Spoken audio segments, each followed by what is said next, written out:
Hello friends, welcome to my channel more education junction. Friends, आज हम आप लोगों को शिक्षा मनोविज्ञान की प्रकृति और उद्देश्य के बारे में बताने जा रहे हैं। फ्रेंड्स, ये जो शिक्षा मनोविज्ञान का इम्पॉर्टेंट टॉपिक है और इसी से जो क्वेश्चन बनते हैं वह आपके सभी सब्जेक्टों में बनते हैं। ठीक है फ्रेंड्स, तो वर्ग 3 के जो 5 सब्जेक्ट हैं, किसी भी सब्जेक्ट से ये क्वेश्चन बन सकते हैं। ठीक है, तो यह आप लोगों को एग्ज़ाम की दृष्टि से बहुत इम्पॉर्टेंट टॉपिक है। तो आप इसको ना बहुत अच्छे से सुनिएगा और बहुत ध्यान से सुनिएगा, क्योंकि ऐसे से जो क्वेश्चन बनते हैं फ्रेंड्स, वह क्या है, जो केवल पढ़ा हुआ होता है व्यक्ति उसी से बन पाते हैं। ठीक है, अपने मन से कोई तुक्का नहीं लगा सकता है। एग्ज़ाम में आप लोगों ने देखा होगा कि तुक्के हर सही नहीं निकलते हैं। जो हम पढ़ते हैं, जो हमको नॉलेज होता है, हम उसी को ध्यान में रख के ही, तुक्के भी ध्यान में रख के ही लगा सकते हैं, जिसके बारे में थोड़ा बहुत नॉलेज होता है। ठीक है, तो फ्रेंड्स, हमें तुक्के नहीं लगाना। आप लोगों को पता होगा कि कितना कंपटीशन है और गवर्नमेंट ने फिर से नोटिफिकेशन उसको खोल दिया है वर्ग 3 का, कि जिन्होंने नहीं भर पाए हैं फॉर्म, वो फिर से फॉर्म डाल सकते हैं। ठीक है, तो कंपटीशन बहुत ज़्यादा है फ्रेंड्स, तो अपने घबराने की ज़रूरत नहीं है। सिर्फ हमको सिलेबस के अकॉर्डिंग पढ़ना है और उसको अपने माइंड में सेट करना है। ठीक है, तो चलिए हम पढ़ते हैं। जो शिक्षा मनोविज्ञान है फ्रेंड्स, वह शिक्षकों के लिए होता है। तो इसको ध्यान में रखना कि शिक्षकों के लिए होता है, शिक्षकों को पढ़ने की ज़रूरत है, उनके लिए होता है, ताकि वह बच्चों के व्यवहार को, बच्चों की आवश्यकताओं को समझ सकें और उनके अकॉर्डिंग उनको शिक्षा दे सकें। ठीक है, तो शिक्षा मनोविज्ञान टीचरों के लिए होता है, और ताकि वे बच्चों को अच्छे से उनका विकास कर सकें, उनका माइंड डेवलप कर सकें। ठीक है, तो हमें यह टॉपिक बहुत इम्पॉर्टेंट है और एग्ज़ाम व्यू में इससे क्वेश्चन बनते हैं। जैसा कि मैंने बताया कि पांचों सब्जेक्ट में से किसी भी सब्जेक्ट में इससे क्वेश्चन आ सकते हैं। तो फ्रेंड्स, यह बहुत इम्पॉर्टेंट टॉपिक है। चलिए स्टार्ट करते हैं। शिक्षा मनोविज्ञान की प्रकृति के बारे में हम पढ़ेंगे कि शिक्षा मनोविज्ञान की प्रकृति कैसी होती है, क्या है शिक्षा मनोविज्ञान की प्रकृति। ठीक है, तो चलिए इसके बारे में थोड़ा देख लेते हैं।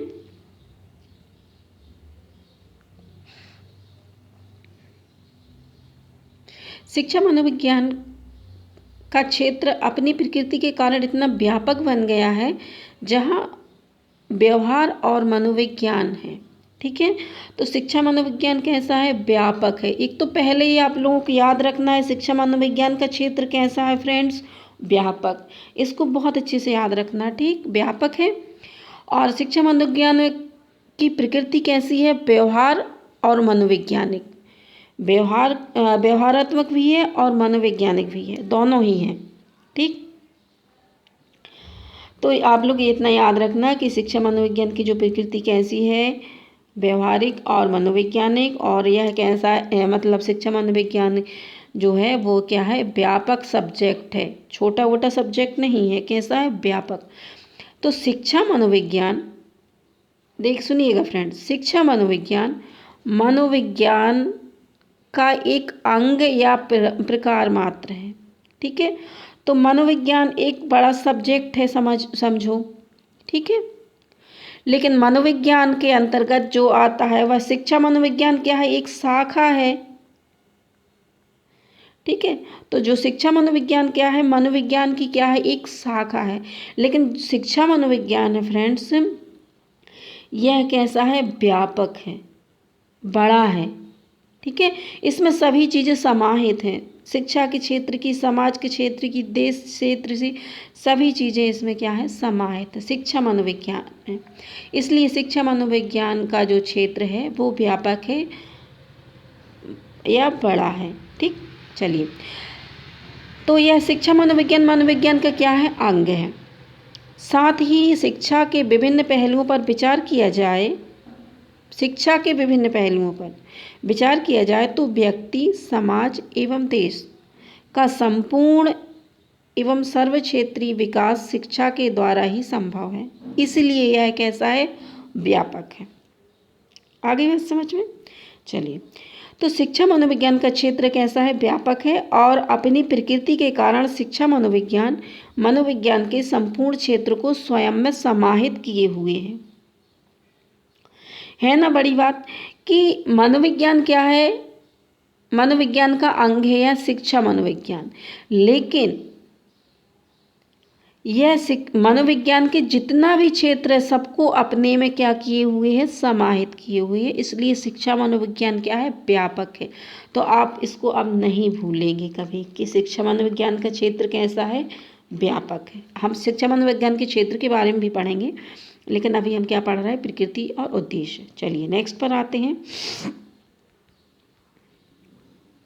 शिक्षा मनोविज्ञान की प्रकृति के संबंध में कुछ तथ्य दिए गए हैं, तो हम उनके बारे में ध्यान से सुन लेते हैं, ठीक है। चलिए, तो देखिए फ्रेंड्स, शिक्षा मनोविज्ञान क्या है, लचीली प्रक्रिया भी है और स्थिर भी है, ठीक है। तो इसके लचीली मतलब चाहे जब इसको शिक्षा मनोविज्ञान के क्षेत्र को बदला भी जा सकता है, और कुछ जो सिद्धांत होते हैं फ्रेंड्स, जो नियम होते हैं, वो क्या है, स्थिर भी है, सर्वमान्य भी है, ठीक है। तो इनको क्या है, बदला नहीं जा सकता है, और कुछ चीज़ों को शिक्षा मनोविज्ञान में बदला जा सकता है, इसलिए कैसे है, लचीली है। नेक्स्ट पॉइंट पर आते हैं फ्रेंड्स, अति व्यापक है, ठीक है। तो शिक्षा मनोविज्ञान, जैसा कि हमने आपको बताया ऊपर कि शिक्षा मनोविज्ञान जो है वो कैसा है, सर्व क्षेत्रीय विकास संभव है शिक्षा मनोविज्ञान के द्वारा। तो यह कैसा है, अति व्यापक है और अति सूक्ष्म है। अति सूक्ष्म का मतलब ये होता है फ्रेंड्स कि छोटे से छोटी जो बात है, जो सिद्धांत है, जो चीज़ है बालक के विकास में, शिक्षा में, वह अति सूक्ष्म भी है। मतलब छोटी से छोटी चीज़ को भी इसमें समाहित किया गया है शिक्षा मनोविज्ञान में, ठीक।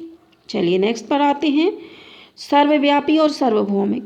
तो फ्रेंड्स ये सर्वव्यापी है। देखिए आपने पढ़ा होगा कि इसके जो सिद्धांत होते हैं वो सर्वव्यापी, मतलब सभी जगह उसका सभी जगह वह लागू होते हैं, ठीक है। सभी जगह एक जैसे होते हैं फ्रेंड्स, सर्वव्यापी हैं, सभी जगह एक जैसे होते हैं, और सभी जगह वह क्या होते हैं, लागू भी होते हैं, सार्वभौमिक हैं, ठीक। चलिए नेक्स्ट पर देखते हैं, विकासोन्मुख है, ठीक। तो शिक्षा मनोविज्ञान का जो प्रकृति है वह विकासोन्मुख भी है, मतलब विकास की तरफ उन्मुख है, विकास होता है जहाँ एक ओर, वहीं दूसरी ओर समस्या जन्य भी है, वहीं दूसरी ओर अनेक समस्याएं भी शिक्षा मनोविज्ञान में खड़ी हो जाती हैं, ठीक। नेक्स्ट पॉइंट पर आते हैं, व्यापकता मतलब बड़ी, है ना। व्यापकता है तो इसकी अपनी सीमाएं भी हैं, मतलब यह बहुत व्यापक है, लेकिन इसकी कुछ अपनी जो है वो सीमाओं के अंदर भी है यह, ठीक। सिद्धांत है इसके, और शोध की गुंजाइश भी है। देखिए फ्रेंड, जो सिद्धांत होते हैं वह कभी नहीं बदलते हैं, ठीक है, लेकिन इसके आगे जो है वह और ज़्यादा अधिक शोध भी हो रहे हैं, ठीक। आया समझ में। चलिए नेक्स्ट पर देखते हैं, रूढ़िगत व्यवहार है तो भविष्यगत व्यवहार की भविष्यवाणी भी है। रूढ़िगत व्यवहार मतलब जो हमारी पाश्चात्य जो शिक्षा है वो परंपरा है, ठीक है। तो रूढ़िगत व्यवहार भी होते हैं, जैसे बच्चों को क्या बोलते हैं, कभी कभी बच्चों को सजा भी दे देते हैं, ठीक है। तो यह कैसे है, रूढ़िगत व्यवहार है। तो भविष्यगत व्यवहार भी है इसके साथ में, ठीक है। भविष्य के अनुसार इसके साथ व्यवहार भी किए जाते हैं, ठीक। चलिए, और भविष्यवाणी भी की जाती है कि बच्चा कैसा होगा, बच्चे के भविष्य के बारे में बताया भी जा सकता है कि यह बच्चा होशियार है तो आगे चल के यह ये जगह पर जा सकता है, ये काम कर सकता है, इस तरीके से भविष्यवाणी की जा सकती है। चलिए, अपनी समस्याएं हैं तो उन समस्याओं का क्या है, समाधान भी है। देखिए शिक्षा मनोविज्ञान की बहुत सी समस्याएं भी हैं, लेकिन उनका क्या है, समस्याओं का समाधान भी शिक्षा मनोविज्ञान के द्वारा ही खोजा जाता है। नेक्स्ट पॉइंट पर आते हैं फ्रेंड्स, देखिए शिक्षा मनोविज्ञान का संबंध शिक्षण से है। देखिए फ्रेंड्स, शिक्षा मनोविज्ञान का संबंध किससे है, शिक्षण से। ये याद रखिएगा कि शिक्षा मनोविज्ञान का संबंध किससे है, शिक्षण से। तो अधिगम से भी है। अधिगम मतलब क्या होता है, सीखना, ठीक है। तो जब हम शिक्षण करवाएंगे और देखेंगे कि बच्चा क्या कर रहा है, सीख रहा है, तो शिक्षण मनोविज्ञान का संबंध शिक्षण से है और अधिगम से भी है, दोनों से है। नेक्स्ट पॉइंट पर देखिए फ्रेंड्स, मानव व्यवहार का जो कार्यगत अध्ययन है, ठीक है, मानव व्यवहार का कार्यगत अध्ययन। तो मानव का व्यवहार का अध्ययन किया जाता है शिक्षा मनोविज्ञान में, ठीक। तो कर्मों को प्रभावित करने वाली भावनाओं की भी अध्ययन को, ऐसी भावनाएं भी जागृत होती हैं कि कर्मों के अनुसार जो मानव व्यवहार का जो अध्ययन है वह प्रभावित होता है। तो चलिए फ्रेंड्स, आप लोगों को प्रकृति इसको एक दो बार आप लोग सुन लीजिएगा, यदि समझ में नहीं आया है तो आप लोगों को समझ में आ जाएगा। और ये पॉइंट जो मैंने आपको बताए हुए हैं तो इनको आप याद कर लीजिएगा या अच्छे से मनन कर लीजिएगा, ताकि आपको एग्ज़ाम में इससे संबंधित कोई एक क्वेश्चन आए तो आप परेशान ना हो। चलिए नेक्स्ट टॉपिक पर हम आते हैं। हमारा प्रकृति हो गया, तो इसकी प्रकृति हमने देख ली कि भाई लचीली है, स्थिर भी है, अति व्यापक है तो असूक्ष्म भी है, ठीक, सर्वव्यापी है तो सार्वभौमिक भी है, विकासोन्मुख है तो समस्याजन्य भी है, ठीक है। क्योंकि जब विकास करते हैं फ्रेंड्स तो विकास स्मूथली नहीं होता है, विकास के राह में क्या होती हैं, बहुत सी समस्याएं आती हैं, उन समस्याओं को अलग करते हुए ही विकास संभव होता है। आपने देखा होगा किसी भी चीज़ का हम निर्माण करते हैं तो विकास तो होता है, लेकिन उसके रास्ते में जो हमें समस्याएं उत्पन्न होती हैं तो हम उनको क्या करते हैं, समाधान करते हुए आगे बढ़ते हैं, ठीक है। तो इन सब चीज़ों का आप थोड़ा सा ध्यान रखिएगा। चलिए, तो यह क्या है, बाल शिक्षा मनोविज्ञान क्या है, यह विकास ही तो है जिससे हम बालक का विकास कर रहे हैं, ठीक है। तो चलिए नेक्स्ट पर देखते हैं, आप थोड़ा सा इनका देख लीजिएगा। चलिए नेक्स्ट पर आते हैं। शिक्षा मनोविज्ञान के उद्देश्य क्या है। देखिए फ्रेंड, शिक्षा मनोविज्ञान के जो उद्देश्य होते हैं फ्रेंड्स, वह शिक्षा के भी उद्देश्य वही शिक्षा के उद्देश्य भी होते हैं। आपने देखा होगा कि शिक्षा के उद्देश्य क्या हैं, हम आप लोगों को बाद में जब शिक्षा मनोविज्ञान शिक्षा के उद्देश्य के बारे में पढ़ाएंगे, शिक्षा की प्रकृति के बारे में पढ़ाएंगे, तब उसके अभी हम पढ़ रहे हैं शिक्षा मनोविज्ञान के उद्देश्य। तो शिक्षा मनोविज्ञान के जो उद्देश्य हैं जो हैं वो शिक्षा के उद्देश्य से संबंधित है, ठीक है। और मनोवैज्ञानिकों ने अपने विचारों के अनुसार विभिन्न प्रकार की शब्दावलियों का प्रयोग किया है, ठीक है। तो शिक्षा मनोविज्ञान का जो उद्देश्य होते हैं तो विभिन्न प्रकार की शब्दावलियों का प्रयोग किया है। तो चलिए हम देख लेते हैं कि जो कुछ इम्पोर्टेंट शिक्षा मनोविज्ञानी हुए उन्होंने अपने अनुसार कैसे शिक्षा मनोविज्ञान के उद्देश्यों का वर्णन किया है। तो चलिए स्टार्ट करते हैं। सबसे पहले हम देखते हैं गैरिसन तथा अन्य। गैरिसन और अन्य ने इन्होंने क्या कहा है कि शिक्षा का उद्देश्य व्यवहार का ज्ञान, भविष्यवाणी और नियंत्रण, ठीक है। तो गैरिसन अन्य ने क्या कहा है कि शिक्षा का जो उद्देश्य होता है फ्रेंड्स, वह क्या होता है कि हमें व्यवहार का ज्ञान होना चाहिए कि किससे हमें एक ऐसा व्यवहार करना है, ठीक है, किस चीज़ के बारे में क्या भविष्यवाणी की जाए और हमें अपने व्यवहारों का क्या नियंत्रण कैसे करें, ठीक। तो यह शिक्षा का क्या होता है, उद्देश्य होता है। तो ये आप लोग याद रखिएगा। जैसे आप लोगों को क्वेश्चन आ जाते हैं कि शिक्षा का उद्देश्य है, तो उद्देश्य क्या होता है, व्यवहार का ज्ञान, ठीक है, भविष्यवाणी और नियंत्रण। क्योंकि शिक्षा के उद्देश्य से हम अपने मनोभावों को क्या करते हैं, नियंत्रित भी करते हैं, ठीक है। अनियंत्रित कोई भी चीज़ है अनियंत्रित हो वो क्या हो जाती है, वो घातक होती है। इसलिए हमें हर चीज़ को क्या करना पड़ता है, नियंत्रित करना पड़ता है, नियंत्रण में रखना पड़ता है, ठीक। तो शिक्षा का उद्देश्य क्या होता है, व्यवहार का ज्ञान होना चाहिए हमको, भविष्यवाणी और नियंत्रण।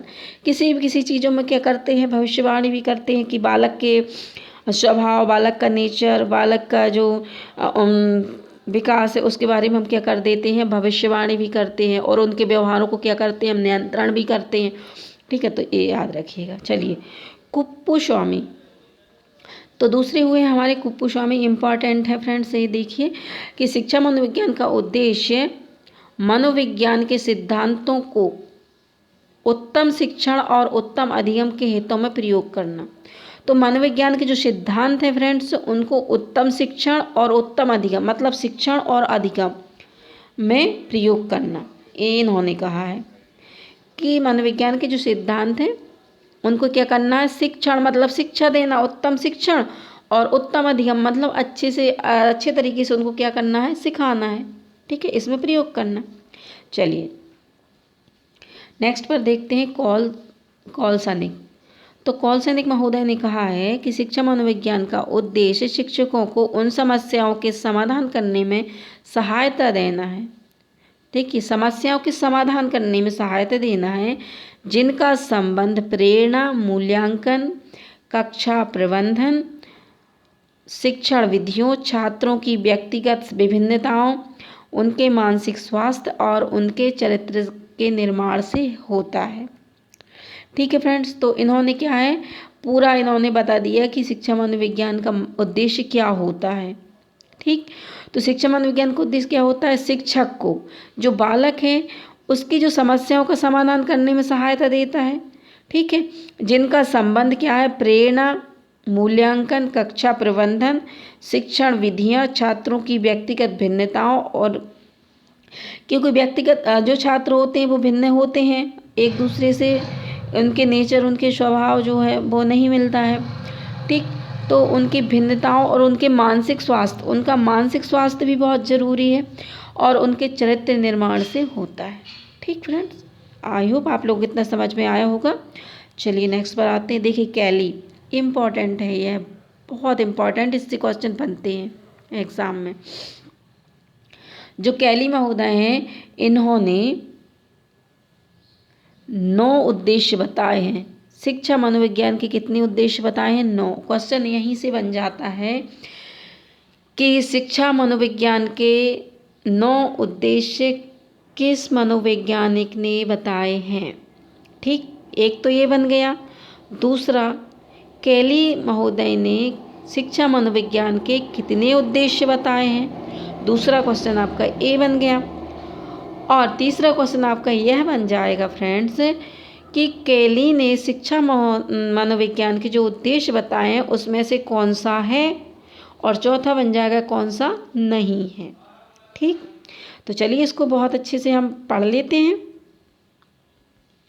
देखिए फ्रेंड्स, मैं आपको क्वेश्चन भी बताते जा रही हूँ कि क्वेश्चन के टाइप ऐसे बनते हैं।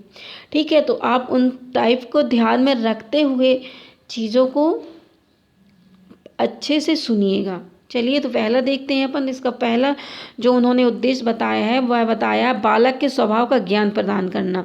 तो देखिए, शिक्षा मनोविज्ञान का जो उद्देश्य होता है वह होता है स्वभाव का ज्ञान प्रदान करना। मतलब हमें बालक के स्वभाव का पता होना चाहिए कि बालक का स्वभाव कैसा है, उसके अकॉर्डिंग हम उसको क्या करेंगे, ज्ञान देंगे, नॉलेज देंगे, शिक्षा देंगे। ठीक, दूसरा पॉइंट आता है हमारा बालक की वृद्धि एवं विकास का ज्ञान। तो हमें बालक की वृद्धि और विकास का ज्ञान भी होना चाहिए। ठीक है, ताकि हमको शिक्षा देने में उनके लिए परेशानी ना हो और हमको भी परेशानी ना हो। चलिए नेक्स्ट पर आते हैं। थर्ड पॉइंट पर देखते हैं, बालक को अपने वातावरण के साथ सामंजस्य स्थापित करने में सहायता देना। तो बालक जिस वातावरण में रह रहा है उसके साथ क्या करना होता है, सामंजस्य स्थापित करना होता है। जैसे बालक के पास पड़ोस का वातावरण कैसा है, या बालक जो है जिस स्कूल में जा रहा है, जिस विद्यालय में जा रहा है, वहाँ के छात्रों का, वहाँ के शिक्षकों का उसके साथ में व्यवहार कैसा है। ठीक है, ये सब चीज़ें आती हैं। चलिए नेक्स्ट पर देखते हैं, शिक्षा के स्वरूप, शिक्षा का स्वरूप कैसा है। ठीक, शिक्षा के स्वरूप उद्देश्यों और प्रयोजनों से संबंधित परिचित कराना। ठीक है, तो शिक्षा का स्वरूप कैसा है, उसके उद्देश्य हैं उनसे, और जो प्रयोजन है, किस प्रयोजन में हम शिक्षा ग्रहण कर रहे हैं, क्या कारण है, क्यों कर रहे हैं शिक्षा ग्रहण। ठीक, इस चीज़ के बारे में। ठीक है, यह टॉपिक हम क्यों पढ़ रहे हैं, इससे हमें क्या शिक्षा मिल रही है, हमारा उद्देश्य क्या है इसको पढ़ने का। तो शिक्षा के स्वरूप, उद्देश्य और प्रयोजनों से परिचित कराना बालकों को। चलिए नेक्स्ट पॉइंट पर आते हैं, सीखने और सिखाने के सिद्धांतों और विधियों से अवगत कराना। तो बहुत सी विधियां हैं सीखने सिखाने की, उन और सिद्धांत भी हैं, तो उनसे बालकों को अवगत कराना होता है। नेक्स्ट पॉइंट पर आते हैं फ्रेंड्स, संवेगों के नियंत्रण। जो संवेग है बालकों के, ठीक है, कई बालक ज़्यादा गुस्सा करते हैं, कोई बालक ज़्यादा शरारती होते हैं। ठीक, उनके जो संवेग है तो इनको क्या करना, नियंत्रण। और शैक्षिक महत्व का अध्ययन कराना, उनके संवेगों को नियंत्रित करके उनके जो संवेग हैं उनको शिक्षा की ओर मोड़ देना होता है फ्रेंड।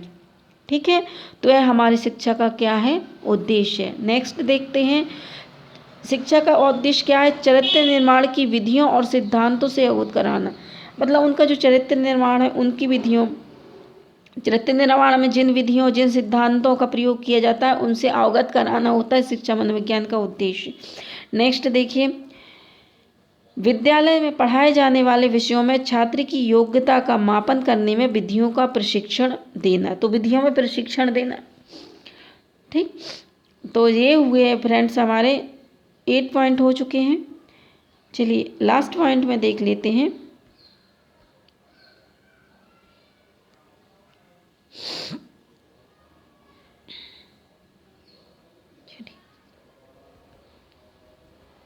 शिक्षा मनोविज्ञान के तथ्यों और सिद्धांतों की जानकारी के लिए प्रयोग की जाने वाली वैज्ञानिक विधियों का ज्ञान प्रदान करना।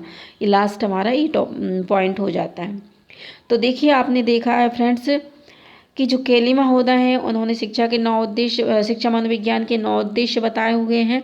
तो आप लोग इनको बहुत अच्छे से ध्यान में रखिएगा, क्योंकि जो भी मैं आप लोगों को पढ़ा रही हूँ बहुत इम्पॉर्टेंट टॉपिक है और बहुत गहराई से चीज़ों को लेकर आई हूँ, ठीक है, क्योंकि यहीं से क्वेश्चन बनते हैं।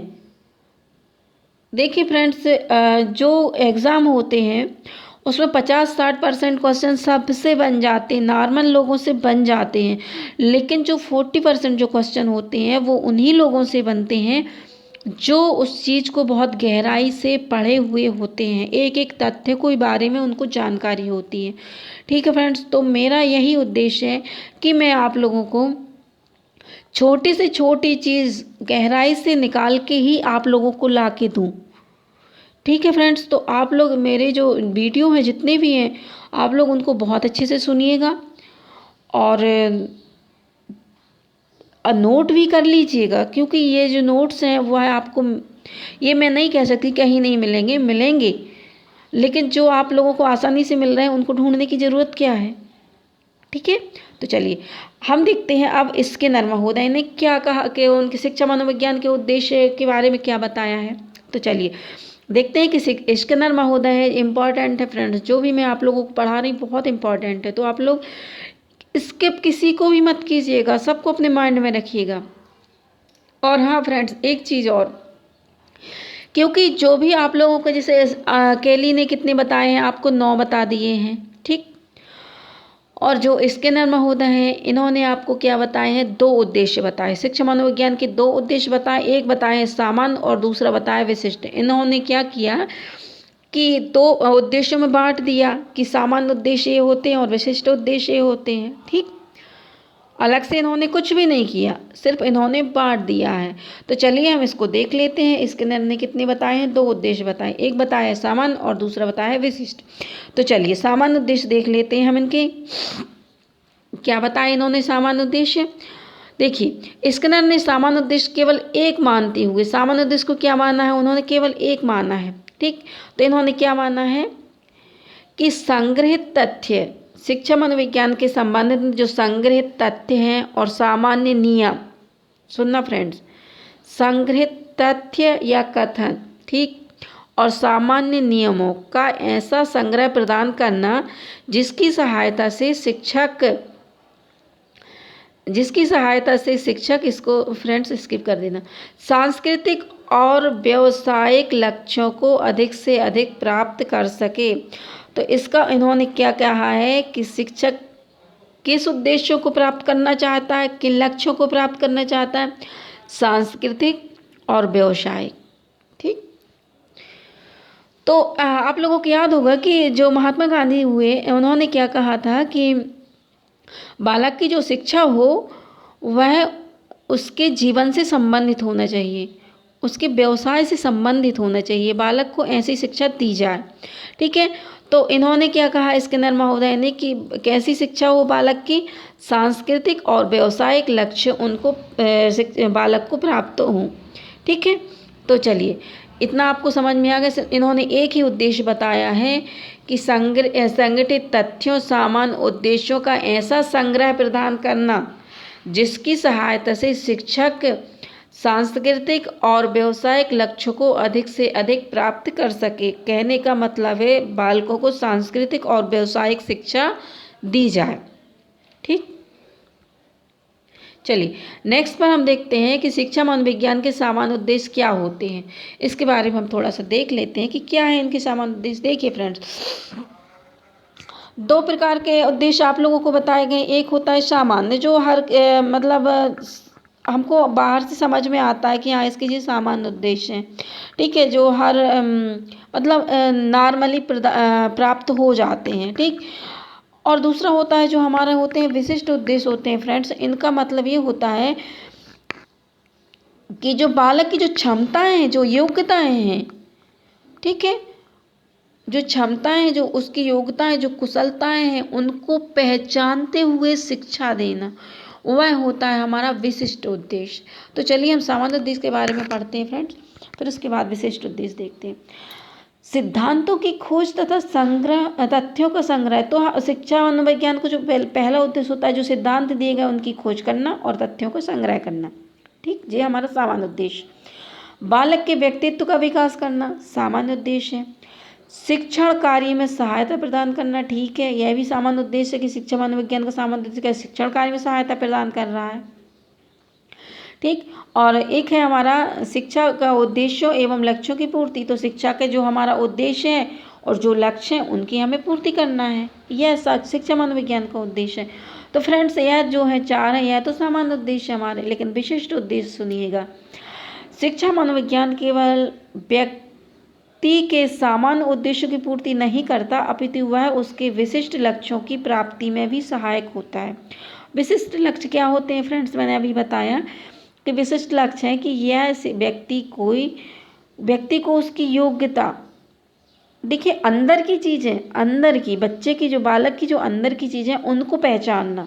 ठीक, तो व्यक्ति की योग्यता, क्षमता, उसकी कितनी क्षमता है, कितनी क्षमता तक वह मतलब ग्रहण कर सकता है शिक्षा को। ठीक, उसकी कुशलताओं, किन किन चीज़ों में वह कुशल हो सकता है या किन किन चीज़ों में उनको कुशल किया जा सकता है, पहचानने में योग देता है, यह कहलाते हैं विशिष्ट उद्देश्य। शिक्षक छात्रों की सीखने की सीमाओं को पहचानता है, तो यह भी है इसका विशिष्ट उद्देश्य कि वह बालक की सीमाओं को पहचानता है शिक्षक की, यह कहाँ तक इन उद्देश्यों की पूर्ति कर सकता है, कहाँ तक यह सीख सकता है, इसकी क्षमता कितनी है। ठीक है फ्रेंड्स, तो ये सब चीज़ें इसकी क्या किसमें आ जाएंगी, विशिष्ट उद्देश्य में आएंगी। तो सामान्य उद्देश्य में आप लोगों ने देख लिया कि यह सिर्फ हमारा विद्यालय से संबंधित है, लेकिन यह जो विशिष्ट उद्देश्य होता है फ्रेंड, यह बालक की आंतरिक योग्यता से संबंधित होता है। ठीक, सामान्य उद्देश्य व्यक्ति की बाह्य योग्यता से संबंधित होते हैं, और जो विशिष्ट उद्देश्य होते हैं, विशिष्ट लक्ष्य होते हैं, वह उसकी आंतरिक क्षमताओं से संबंधित होते हैं। चलिए फ्रेंड्स, ऐसे करके आप लोग इसको ध्यान में रखिएगा। चलिए नेक्स्ट पर आते हैं।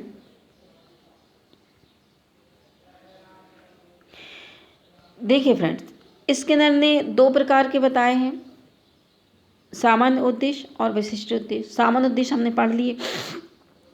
विशिष्ट उद्देश्य में हम देखते हैं कि स्किनर महोदय ने 8 प्रकार के विशिष्ट उद्देश्य बताए हैं।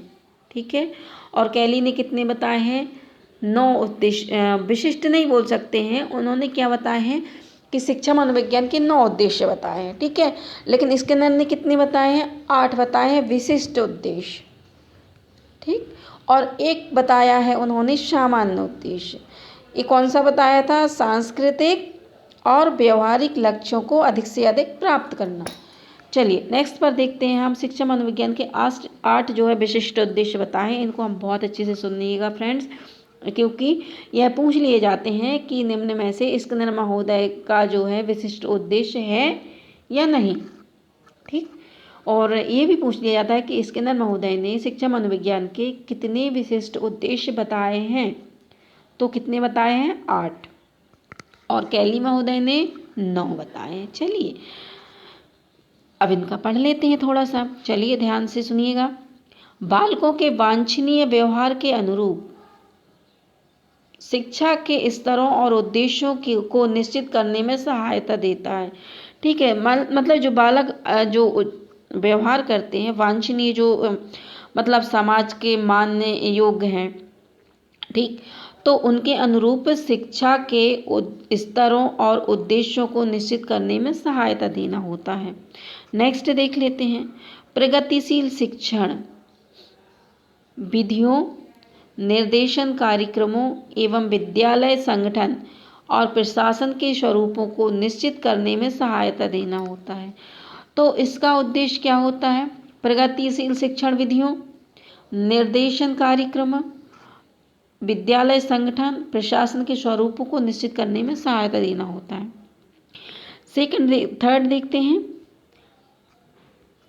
शिक्षा को अपने और दूसरे से शिक्षण के परिणामों को जानने में सहायता देता है। तो शिक्षा मनोविज्ञान क्या करता है? शिक्षक को अपना, मतलब जो वह पढ़ा रहा है, अपना और दूसरों से शिक्षण के परिणामों को जानने में सहायता देता है।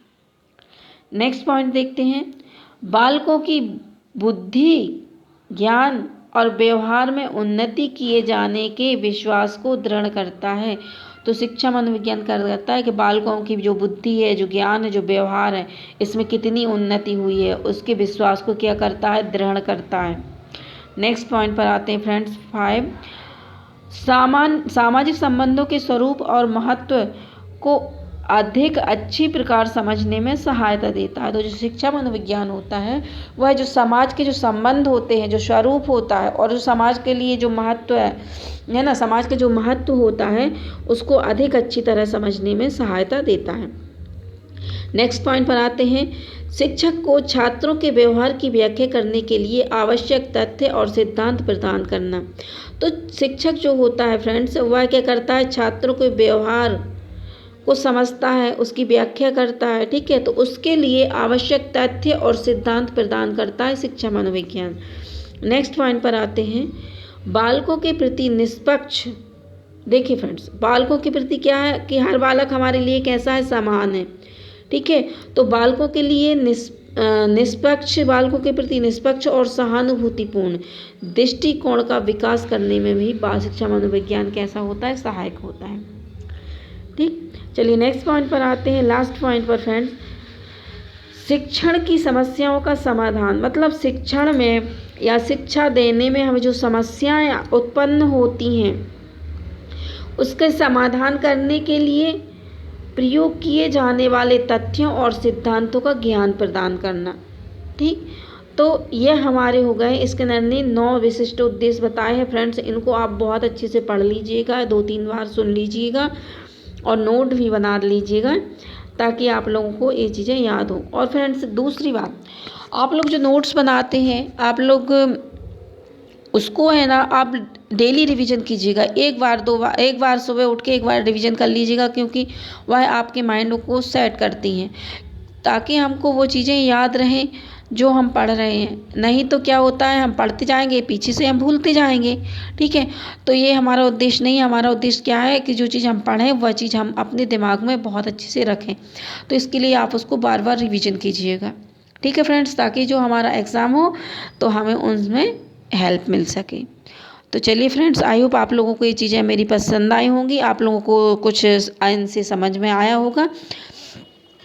तो आप लोग कमेंट्स करके बताइएगा कि यह जो है मेरा पढ़ाना आप लोगों को कैसा लगा, ठीक है फ्रेंड्स। और जो भी मेरे भाई बहन हैं नए हैं वह मेरे चैनल को सब्सक्राइब कर लें यदि मेरा पढ़ाना आप लोगों को पसंद आ रहा है, ठीक है, ताकि आप लोगों को भी हेल्प मिल सके एग्ज़ाम में। मेरा बस इतना ही उद्देश्य है फ्रेंड्स कि मैं आप लोगों को वह छोटी से छोटी चीज़ भी पढ़ा दूँ जो एग्ज़ाम में आती है, ठीक है फ्रेंड्स। क्योंकि जो बच्चे पहली बार जो एग्ज़ाम देते हैं तो उनको पता नहीं कि एग्ज़ाम में क्वेश्चन कैसे आते हैं, ठीक है, तो और कैसे क्वेश्चन बनते हैं। तो इसलिए मेरा यही उद्देश्य है कि मैं आप लोगों की जितनी से जितनी बन सके हेल्प कर सकूं, ताकि आप लोग एग्ज़ाम में सफल हो सकें। और आप लोगों को तो पता ही है कि एक एग्ज़ाम के लिए 10-10 साल वेट करना पड़ता है बच्चों को, कि एग्ज़ाम दे लिए 4 साल बैठे हैं, अभी भी भर्तियां नहीं हुई हैं, ठीक है फ्रेंड्स। तो हमें अपना 100% देना है, फिर आगे जो होगा वो देखेंगे, लेकिन हमें अपने एग्ज़ाम के लिए 100% देना है। ठीक है फ्रेंड्स, चलिए थैंक यू। फिर हम आप लोगों के लिए नया वीडियो लेके आएंगे और उससे भी आप लोगों को बहुत अच्छा नॉलेज प्राप्त होगा। चलिए friend, thank you my watching channel.